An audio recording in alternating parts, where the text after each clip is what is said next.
Welcome to the Epic Stories, a sleep channel where history drifts through the ages, guiding you into calm, reflective rest. The origin of the people who would become the Hittites is rooted in the central Anatolian plateau, a region they referred to as Hutti. Archaeological evidence suggests that prior to their arrival, this area was populated by a non-Indo-European people known historically as the Hattians. This indigenous population established the foundational cultural and religious framework of the region, and the later Indo-European speakers adopted the name of the land itself. The Hittite speakers, who belonged to the Anatolian branch of the Indo-European language family, migrated into the region sometime in the 3rd millennium BCE. Their initial presence was likely gradual, involving a series of migrations or peaceful infiltrations rather than a single, sudden invasion. By the early 2nd millennium BCE, the Hittite language was spoken alongside Hattion in many local settlements, indicating a period of cultural assimilation and linguistic contact. The early political landscape of Anatolia was characterized by independent city-states. Prominent among these were Kanesh, modern Kultepe, Purashada, and Hattus. These cities were crucial nodes in an extensive trade network established by the Assyrian merchants from northern Mesopotamia. These Assyrian trading colonies, or karems, operated in central Anatolia from approximately 1950 to 1750 BCE, bringing wealth, standardized weights, and, critically, the cuneiform writing system to the region. The records left by these merchants are the earliest surviving written documents from Anatolia and provide the first historical mention of local Anatolian rulers who would later form the core of the Hittite state. The period known as the Hittite Old Kingdom formally begins around 1750 BCE with the traditional founder of the dynasty. However, the true process of unification began slightly earlier. Pithana and his son, Anita, rulers of the city of Kusara, are pivotal figures in the establishment of regional dominance.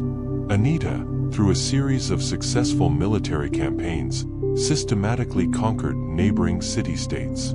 His records, inscribed on an early dagger and later compiled into a text known as the Anita text, chronicle the destruction of Hattus, the future capital, and the city of Zalpa, alongside the annexation of Pashada.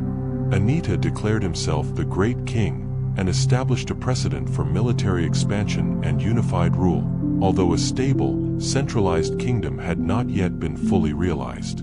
The founding figure of the dynasty that successfully unified the realm was Labarna I, circa 1680–1650 BCE. Although details of his reign are scarce, tradition credits him with extending Hittite control from sea to sea, though this is likely a hyperbolic claim referring to major waterways. Labarna is significant because his name was subsequently adopted as a royal title, similar to the Roman Caesar, signifying the legitimacy of the succeeding monarchs. His successor, Hattusili I, circa 1650–1620 BCE, moved the capital from Kusara back to the strategically superior city of Hattus, which Anita had cursed and destroyed, rebuilding it and renaming it Hattusa. This act symbolically marked the true birth of the Hittite state. Hattusili I focused his early campaigns eastward, extending Hittite influence across the Euphrates River and engaging in conflict with the powerful Hurrian principalities in northern Syria. His military achievements were documented in the bilingual inscription, written in both Akkadian and Hittite, which confirms his capture of several key cities. Hattusili I's later years were marked by dynastic troubles. Facing rebellion from within his own family, he bypassed his own children and named his adopted grandson, Mursili I, circa 1620–1590 BCE, as his heir in a detailed political testament. This testament highlights the internal political fragility even as the kingdom expanded militarily. Mursili I successfully continued his grandfather's policy of aggressive expansion, culminating in one of the most audacious military actions of the Old Kingdom. The period of the Hittite Old Kingdom, spanning approximately from 1750 BCE to 1500 BCE, was defined by territorial consolidation, the establishment of the institution of kingship, and early, aggressive military campaigns into northern Syria. The initial structure of the Hittite state was not a centralized monarchy in the modern sense, but a collection of dependent cities ruled from the capital, Hattusa. The first king credited with truly establishing the dynasty and a defined territory was Labarna I, circa 1680–1650 BCE. His name became eponymous with the title of kingship itself, much like Caesar in Rome, as succeeding kings often adopted the name Labarna as a formal regnal designation. Labarna I's campaigns extended Hittite control from the central plateau to the coast, creating a more cohesive state than the one founded by Anita. He laid down the foundational claim that all lands under his control were part of the great kingdom of Hutti. The momentum of expansion was continued by Hattusili I, circa 1650–1620 BCE, whose name translates as Man of Hattusa. Hattusili I is historically significant for his detailed documentation, particularly the Testament of Hattusili I, a text that outlines his military achievements and addresses the complex issue of royal succession. He was the first Hittite ruler to push consistently into northern Syria, crossing the Taurus Mountains to confront powerful rivals like the state of Yamhad, centered at Aleppo. These Syrian campaigns were motivated by the control of trade routes and access to the agricultural surplus and mineral wealth of the Levant. Hattusili I launched multiple raids against Yamhad, eventually capturing and destroying the city of Alalak and laying the groundwork for later conflicts with Egyptian interests centuries later. His focus on Syria established the strategic priority that would dominate Hittite foreign policy for the rest of its history. However, the internal stability of the Old Kingdom was perpetually challenged by a weak system of succession and the powerful influence of the nobility. Royal succession was not strictly primogeniture, father to eldest son. Instead, the king nominated his successor, but this nomination required ratification by a council of nobles, or pancus. This system led to frequent palace intrigue, assassinations, and civil wars among the royal family members vying for the throne. Hattusili I's testament explicitly documents this problem by disinheriting his own son and naming his grandson, Mursili I, as his chosen heir. Mursili I, circa 1620–1590 BCE, executed the most audacious military act of the Old Kingdom. After consolidating his grandfather's gains in Syria, Mursili I embarked on a massive, long-range campaign to the southeast. Around 1595 BCE, he led his army across the Euphrates River and struck the wealthy, but geographically distant, city of Babylon in southern Mesopotamia.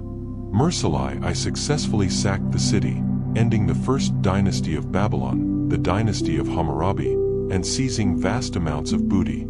This raid was militarily successful, but strategically flawed. The distance and logistics prevented the Hittites from establishing long-term control over Babylon. Mursili I immediately withdrew his forces back to Anatolia. The sudden power vacuum created by the destruction of Babylon allowed the Kassites, a less organized but persistent people, to seize control of the city and establish their own dynasty, which would rule Babylon for 4 centuries. Upon his return to Hattusa, Mursili I himself fell victim to the very instability he had inherited. He was assassinated by his brother-in-law, Hantili I, triggering a catastrophic period of internal conflict and regicide. The decades following Mursili I's death, circa 1590–1525 BCE, are marked by continuous struggle between claimants to the throne, leading to a significant loss of central authority and a contraction of Hittite territory, particularly the Syrian holdings.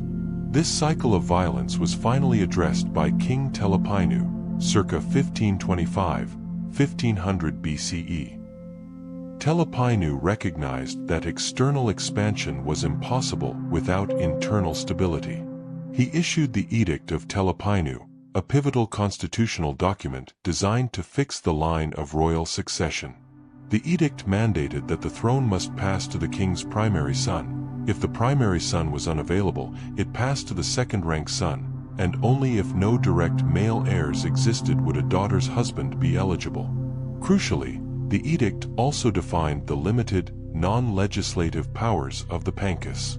It made regicide a crime punishable by death, aiming to end the pattern of fratricide and assassination. Telepinu's reforms provided temporary relief and established a legal framework for stability. However, the period immediately following his reign saw a contraction of Hittite power into a geographical area often referred to as the Middle Kingdom or the Dark Age, circa 1500–1400 BCE.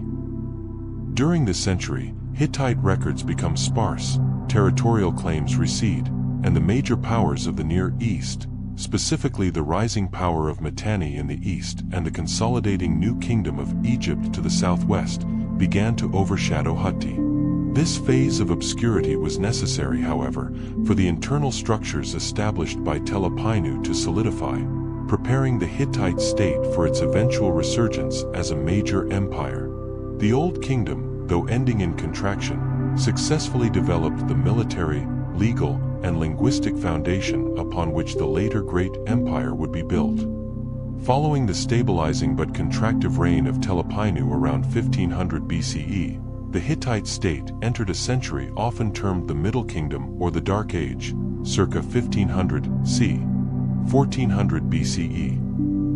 This designation is due to the severe scarcity of comprehensive written records emanating from Hattusa during this time. The central authority established by the Old Kingdom kings weakened substantially. Internal political struggles, which Telepinu's edict was designed to prevent, persisted in localized forms, often manifesting as coups and ineffective reigns. Geopolitically, the Hittites were severely constrained.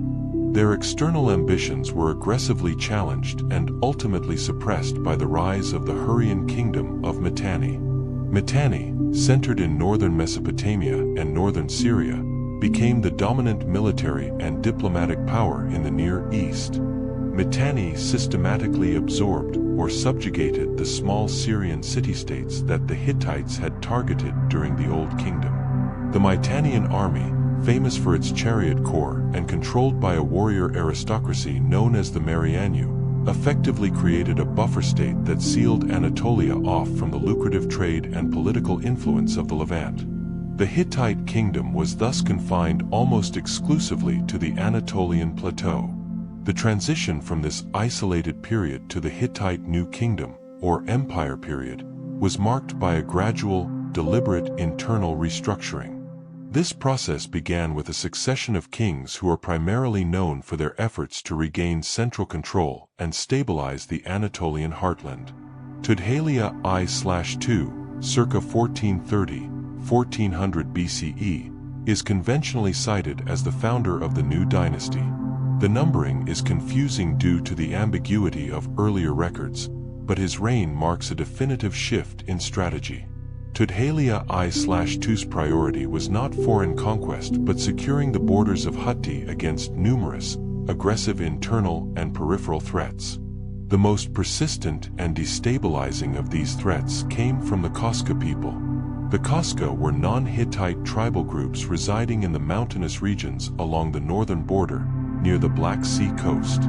They were fierce raiders who routinely crossed the borders, attacking and sacking Hittite settlements and disrupting essential trade and agricultural production. The Koska threat was so profound that at one point, perhaps during the reign of Tudhaliya's successors, the city of Hattusa itself was sacked and abandoned, marking a low point in Hittite history. The inscription known as the Deeds of Suppiluliuma later chronicled the extreme devastation wrought by these northern tribes. To combat these threats, the Hittite military organization was overhauled. The reliance on infantry was supplemented by a formalized, well-trained chariot force, which would become the premier military arm of the great kings. The Hittites perfected the construction of the lightweight, two-wheeled war chariot, typically manned by two individuals, a driver and an archer/spearman.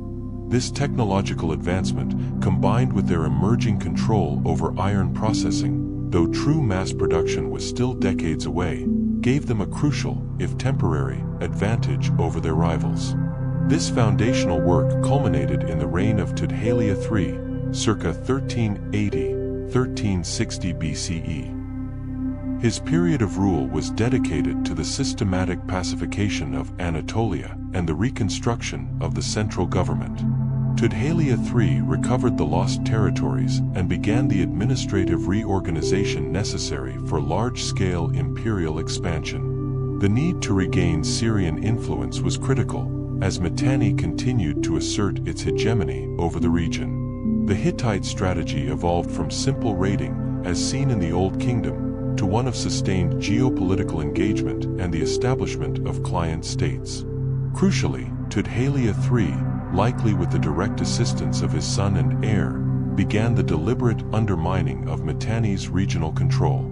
They targeted the vulnerable western vassal states of Mitanni, launching preliminary campaigns into Aleppo and Kizzuwatna, a strategic region in southeastern Anatolia that served as a buffer between Hittite and Mitanni. This preparation was essential. The Hittite military was refined, logistics were formalized, and the political will to challenge the reigning superpower was firmly established. This era of restoration, from the end of the Dark Age to the eve of the imperial expansion, was a silent period of accumulating potential. It was characterized by the slow, deliberate accumulation of resources and the perfecting of military technology, all focused on the inevitable clash with the Hurrian power. The entire trajectory of the Hittite state, its recovery from near collapse and its meticulous preparation, was directed towards the moment when it would once again attempt to dominate northern Syria and enter the sphere of great power diplomacy. That moment would arrive with the ascension of the single most influential figure in Hittite history, the son of Tudhaliya III, who would inherit this consolidated kingdom and transform it into a true empire. The Hittite New Kingdom achieved its true imperial status under Suppiluliuma I, circa 1350–1322 BCE. His reign is documented extensively in Hittite annals and is characterized by a series of aggressive and strategic campaigns that fundamentally reshaped the geopolitical balance of the Near East. Suppiluliuma inherited a consolidated Anatolian state from his father, Tudhaliya III, but the strategic prize of northern Syria remained under the firm control of the Mitannian kingdom. Suppiluliuma I recognized that a frontal assault on Mitanni was too risky. He instead employed a strategy of patient encirclement and opportunistic disruption. His initial efforts focused on securing the southwestern and western frontiers of Anatolia, neutralizing threats from the Arzawa Confederation and other Anatolian rivals. This period of western consolidation ensured that the Hittite homeland was secure from attack while the main army was deployed eastward. The pivotal moment came when Suppiluliuma launched his two major campaigns against Mitanni. The first campaign, known as the Syrian Expedition, was a preliminary action. He attacked the Mitannian vassal states in western Syria, notably securing the strategic buffer zone of Kizzuwatna, which was fully integrated into the Hittite kingdom. This campaign was crucial for logistics, providing forward bases and supply lines for the decisive conflict.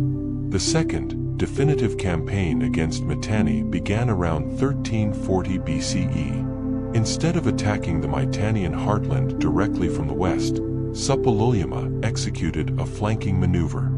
He led his forces far to the north, crossed the Euphrates River near the city of Ishtanu, and then swept south.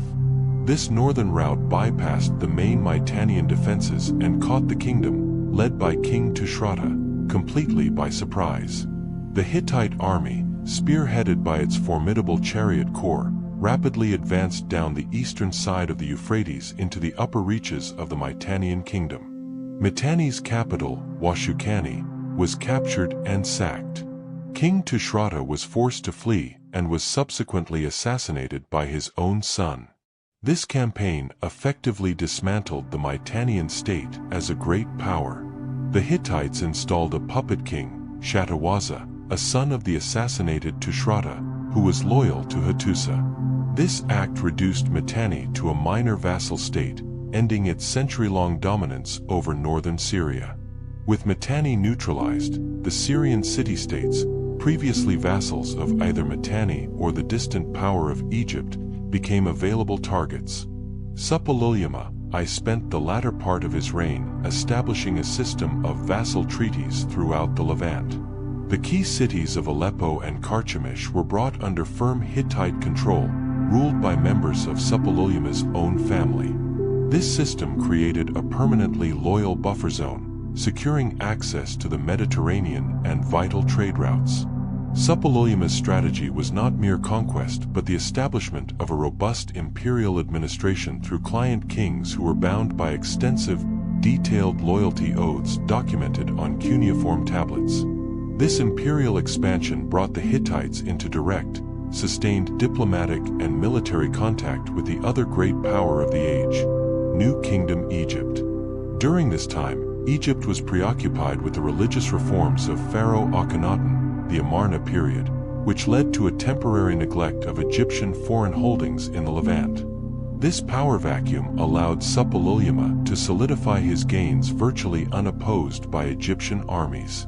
The diplomatic correspondence found at Amarna reveals letters from small Syrian princes desperately pleading for Egyptian help against the encroaching Hittites, which went unanswered.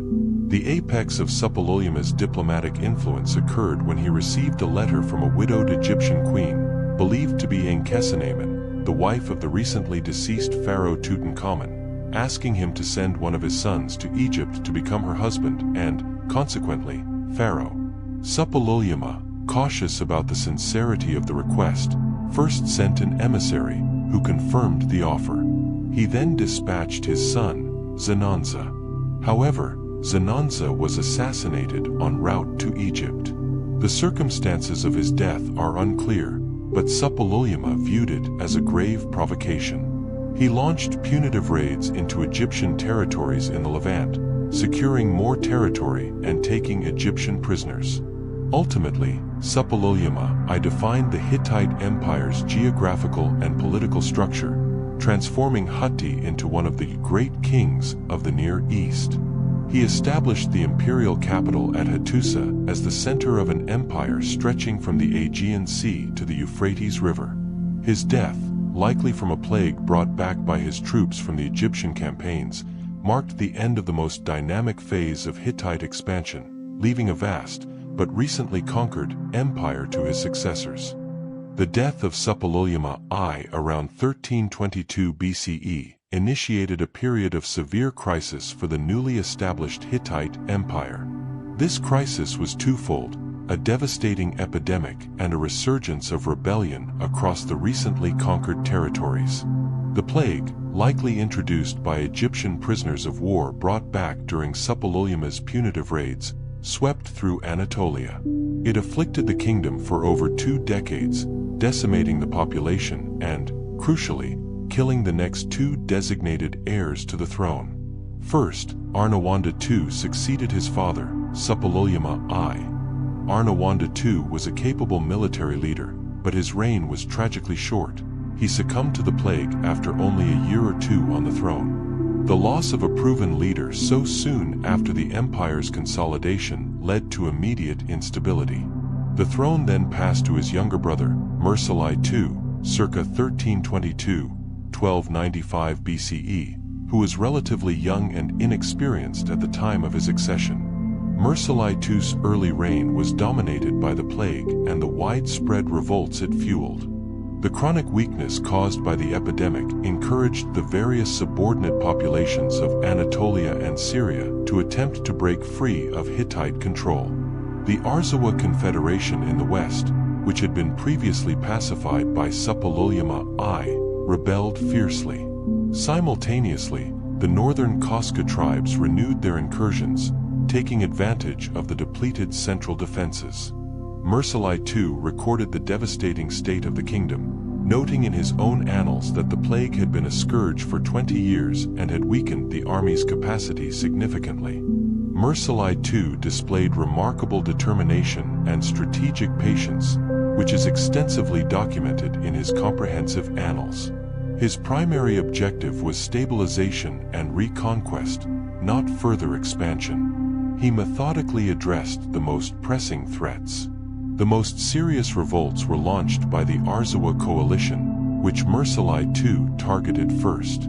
He personally led campaigns to the west, crushing the rebellion and reorganizing the western Anatolian vassal states, establishing new treaties and placing loyal rulers on local thrones. In the north, Mursalai II struggled persistently against the Koska. The Koska tribes were elusive, non-urbanized foes who specialized in hit-and-run tactics, making them difficult to defeat decisively. Mursalai II employed a long-term strategy of fortified border posts and repeated, aggressive campaigning to contain them, though the Koska threat was never fully eliminated during the Hittite Empire's lifespan. One of the most revealing aspects of Mursalai II's reign is his intense focus on religious and spiritual matters, which is reflected in the famous plague prayers. In these texts, Mursalai II directly addresses the gods, seeking the cause of the continuous epidemic that was destroying his land. He meticulously reviewed the actions of his father, Suppiluliuma I, questioning whether any oath or sacred pact had been broken that might have incurred divine wrath. This unique body of literature provides an unparalleled insight into Hittite royal theology and the profound spiritual anxiety that underpinned the political instability of the era.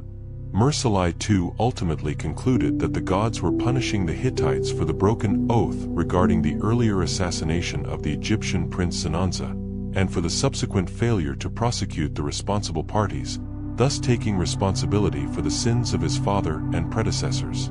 By the end of his approximately 27-year reign, Mursalai II had largely succeeded in his mission. He had stabilized the political situation, reconquered the lost territories in Anatolia, and reaffirmed Hittite control over northern Syria. He also reasserted Hutti's dominance over the puppet Mitannian state, which continued to struggle against the rising power of Assyria to the east. The Hittite Empire, though scarred by the plague, emerged from this period intact and strong. The meticulous records and strategic focus of Mursalai II guaranteed that the imperial structure created by Suppiluliuma I would endure. His final years set the stage for the next major period of conflict. The gradual internal strengthening under Mursalai II coincided with the consolidation of power in New Kingdom Egypt under the strong, expansionist pharaohs of the 19th dynasty, specifically Ramesses II. The two major powers of the Bronze Age were now on an inevitable collision course for control of the resource-rich and strategically vital region of the Levant. Mursalai II's successful stabilization efforts ensured that Hutti would meet that clash as a unified empire, not a fractured collection of city-states.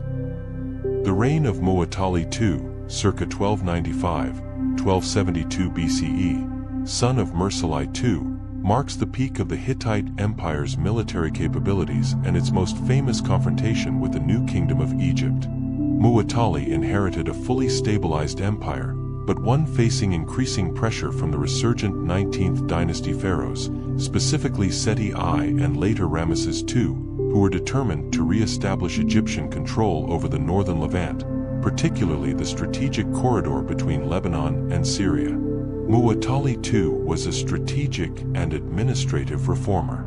Early in his reign, he took the highly unusual administrative step of relocating the capital from the traditional seat at Hattusa to a new site further south, named Tarhuntassa. The exact location of Tarhuntassa remains uncertain, but the move was likely motivated by two factors.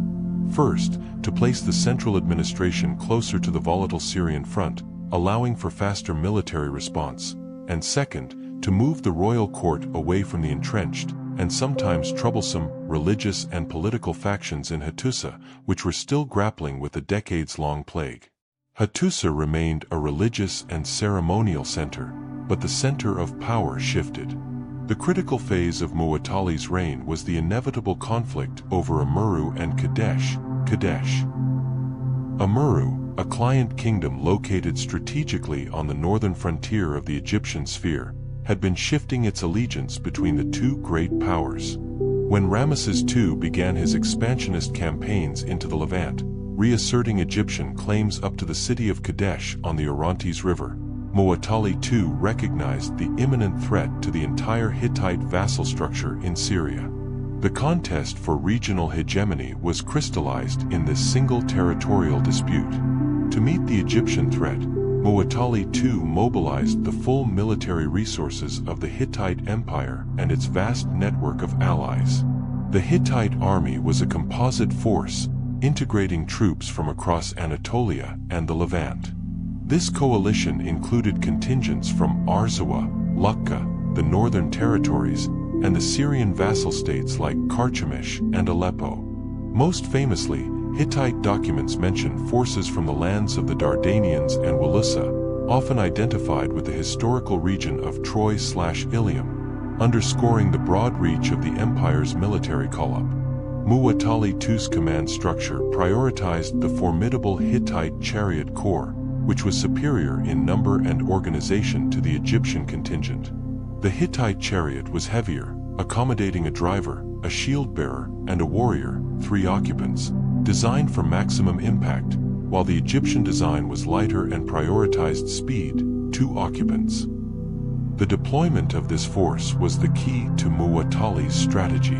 In the spring of 1274 BCE, Muwatalli II marched south with his assembled forces, aiming to intercept Ramesses II, who was advancing northward with 4 divisions, Ammonius, Ra, Ta, and Set. Muwatalli employed a brilliant tactical deception, concealing the bulk of his army and, critically, his entire chariot corps, behind the city of Kadesh. This maneuver relied on false intelligence fed to the unsuspecting Egyptians. When Ramesses II arrived north of Kadesh, the Egyptian advance guard captured 2 Hittite scouts. Under interrogation, these scouts, acting under Muwatalli's orders, falsely reported that the main Hittite army was still far to the north, near Aleppo. Ramesses II, believing the enemy was distant, ordered his divisions to camp and rest sequentially, resulting in the Egyptian army being dangerously strung out and unprepared. The subsequent collision in 1274 BCE would become the most documented battle of the Bronze Age, fought over the strategic control of the Levant. The Battle of Kadesh in 1274 BCE settled the long-standing military dispute over the northern Levant.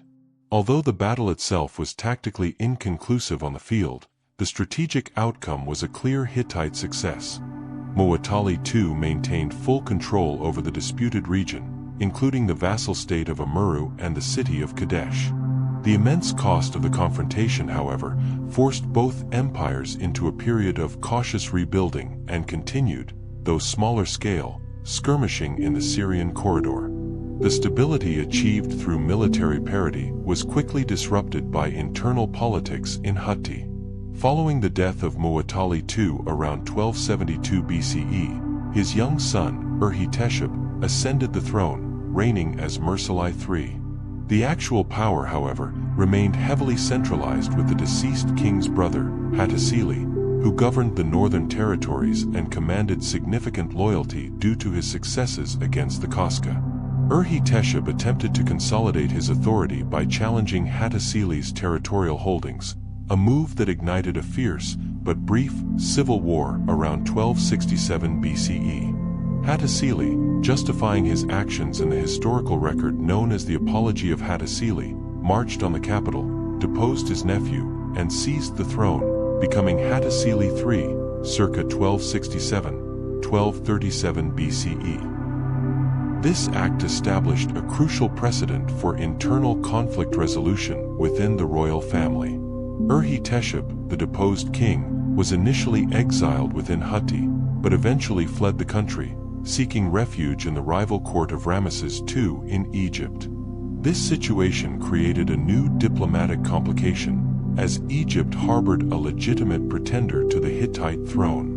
Hattusili III, whose reign was founded on a questionable claim to power, understood that the empire required long-term, formalized peace with Egypt to legitimize his rule and free up resources to deal with ongoing threats, particularly the Koska in the north and burgeoning tensions in the Aegean. Ramesses II, meanwhile, after years of costly campaigns that yielded no permanent territorial gain beyond the southern Levant, was also inclined toward a durable solution. Both monarchs recognized the existence of a de facto balance of power.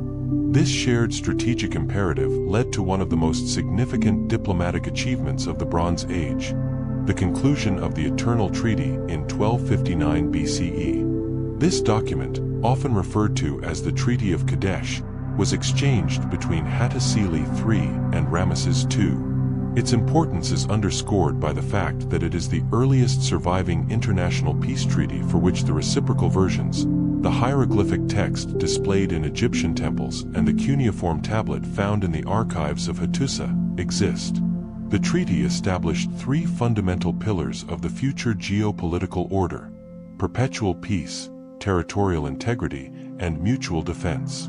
The clause concerning perpetual peace declared an end to all future hostilities and aggression between the two great states and established a brotherhood between the rulers. It formally ratified the status quo, effectively ending the centuries-long conflict over the Levant by drawing a definitive, though somewhat ambiguous, borderline. Hutti retained full suzerainty over its Syrian vassal kingdoms, including Amurru, while Egypt's control over Canaan and the southern territories was confirmed. Crucially, the treaty contained a detailed mutual defense pact. Both Hutti and Egypt committed to lending military assistance to the other in the event of an external invasion by a third power, or, significantly for Hattusili III, in the event of an internal rebellion by subjects or vassal states. This clause provided essential legitimacy and security to Hattusili III's rule against any domestic opposition. Finally, the treaty included a specific extradition clause. This section dictated that if refugees or political opponents, like the deposed king Urhi-Teshub, were to flee to the territory of the other party, they must be returned. This confirmed Ramesses II's acknowledgement of Hattusili III as the legitimate Hittite king and removed the threat of Egypt using Urhi-Teshub as a political pawn. The treaty was sealed by the marriage of Hattusili III's daughter to Ramesses II in 1245 BCE, further solidifying the peaceful relationship through dynastic ties. The Treaty of 1259 BCE did not just end a war, it inaugurated a period of stability in the Near East.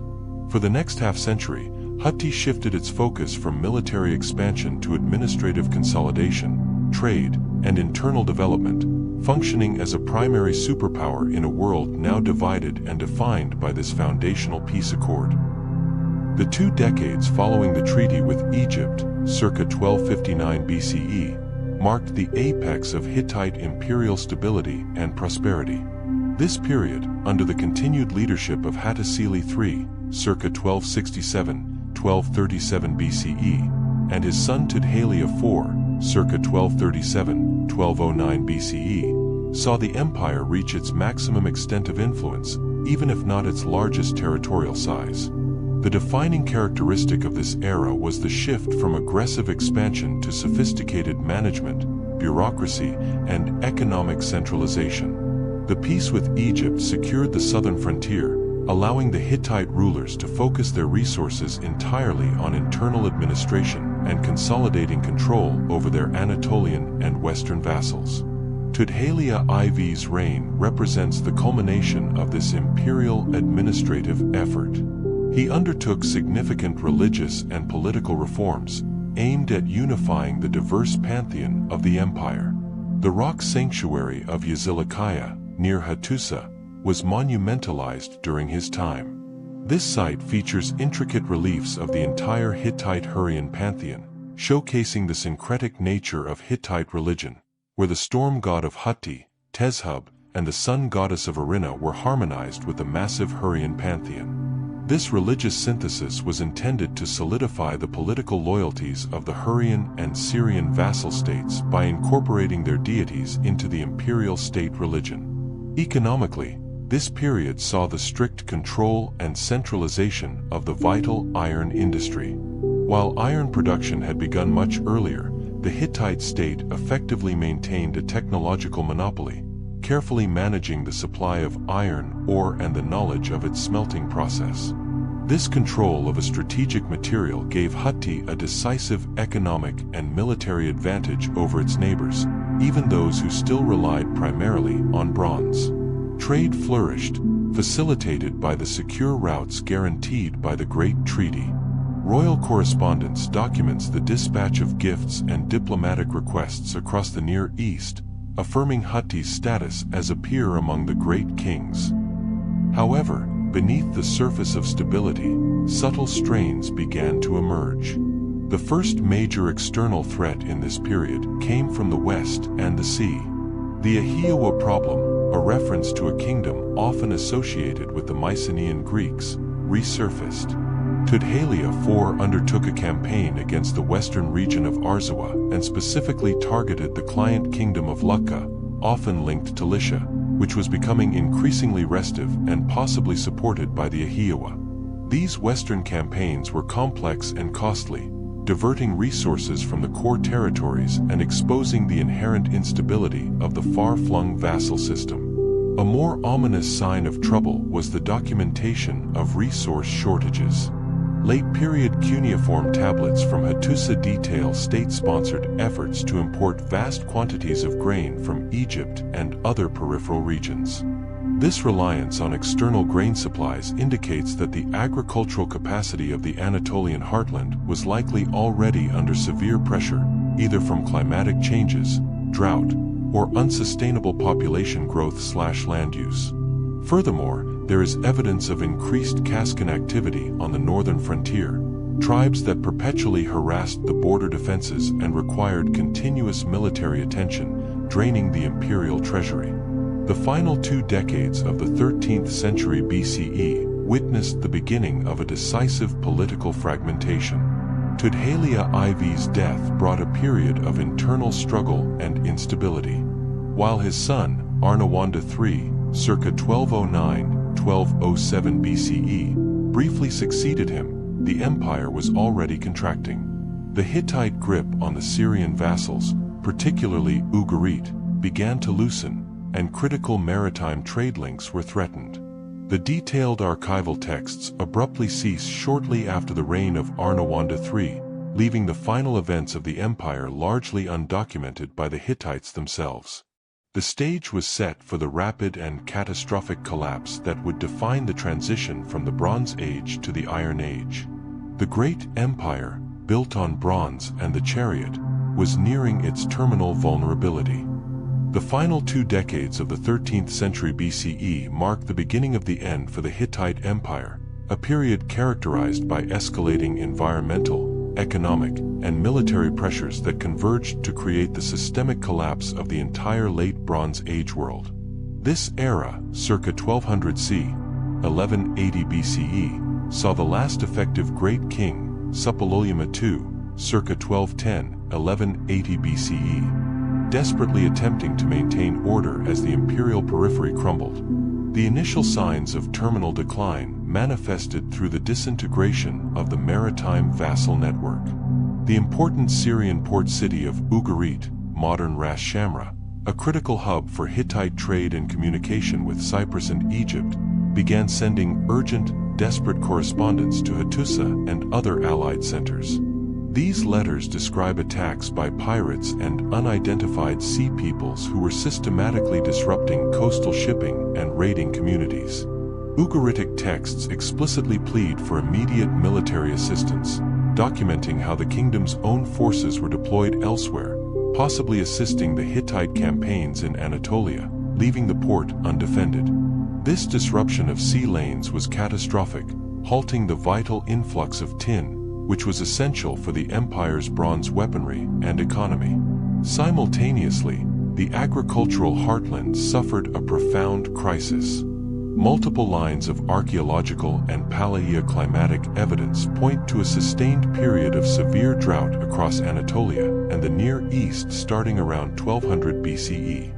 This drought led to widespread crop failures and consequent famine. The Hittite state bureaucracy, which had once efficiently managed grain distribution, failed under the strain. Administrative tablets and letters detail the crown's frantic, but often unsuccessful efforts to secure grain imports, sometimes from as far as Egypt and Canaan, confirming the dire shortage.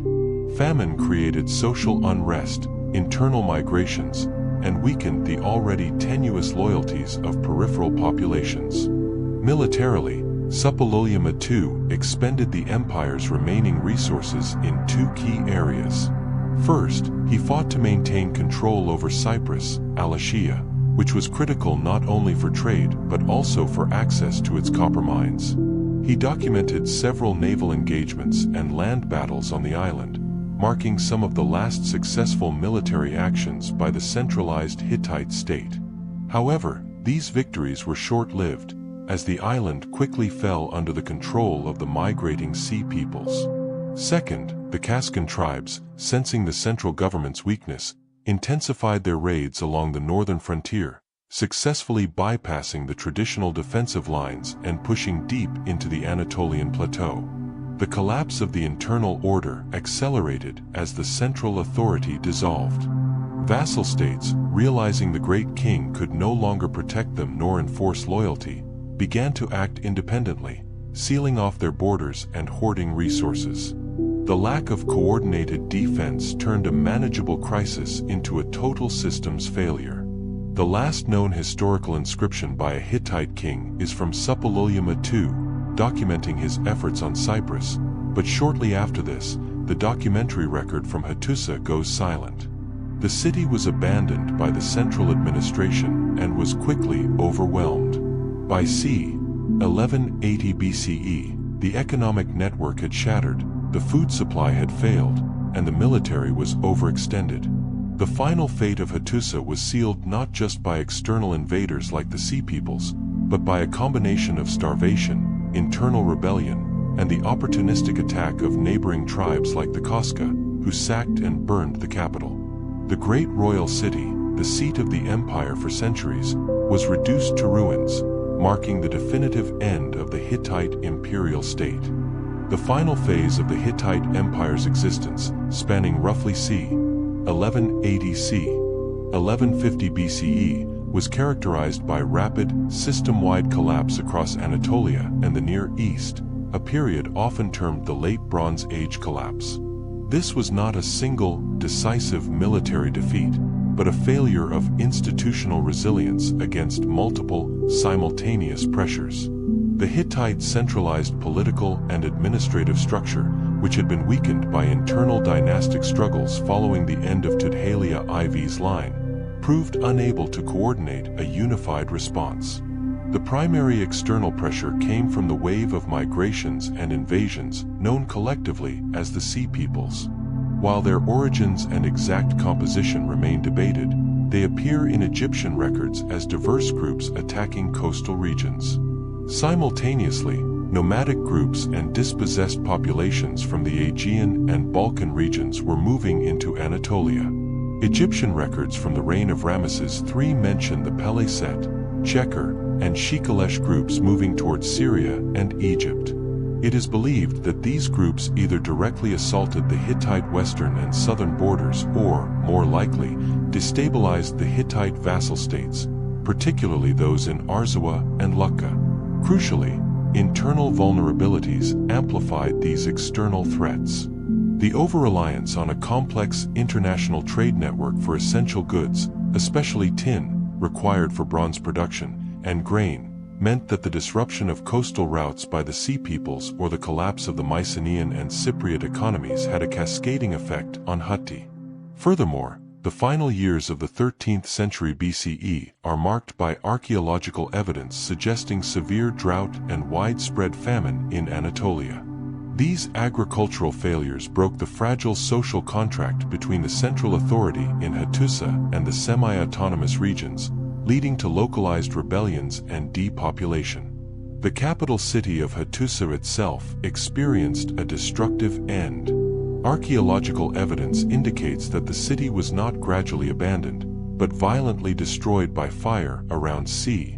1180 BCE. While no surviving Hittite texts detail the identity of the destroyers, the widespread nature of the destruction suggests an attack that was either opportunistic, by rebellious local populations and Hurrian groups, or coordinated by the invading Sea Peoples or Kaskan tribes from the north. The city's massive fortifications, including the postern gates and earthen ramparts, were breached, and the archival buildings, housing the extensive cuneiform tablets, were burned. The heat of the fire ironically preserved many of these clay tablets, which now form the basis of all modern Hittite historical knowledge. Following the destruction of Hattusa, the central Hittite state vanished. There was no direct successor kingdom in central Anatolia. Instead, the legacy of Hittite culture, language, and political structure retreated southward to the Syrian and southeastern Anatolian regions. Here, in cities like Carchemish and Melid, the descendants of the imperial vassal rulers established what are known as the Neo-Hittite kingdoms, circa 1150 c. 700 BCE. These smaller city-states preserved the Luwian language, a descendant of Hittite, and the monumental artistic traditions of the empire for another 4 centuries, but they were politically fragmented and eventually absorbed by the rising Assyrian Empire. The Iron Age, which had been fostered by the Hittite monopoly on iron smelting, dawned fully upon the ruins of the Bronze Age empires. The technology of iron spread rapidly after the collapse, democratizing metallurgy and military power across the region. The grand, centralized imperial structure of Hutti was gone, yet its contribution, the development of the state-controlled economy, international law, as seen in the Egyptian treaty, and the early mastery of iron, left an indelible mark on the civilizations that followed in the first millennium BCE. The story of the Hittite Empire concludes with silence in the heart of Anatolia, but with its cultural echoes persisting along the Orontes River and beyond.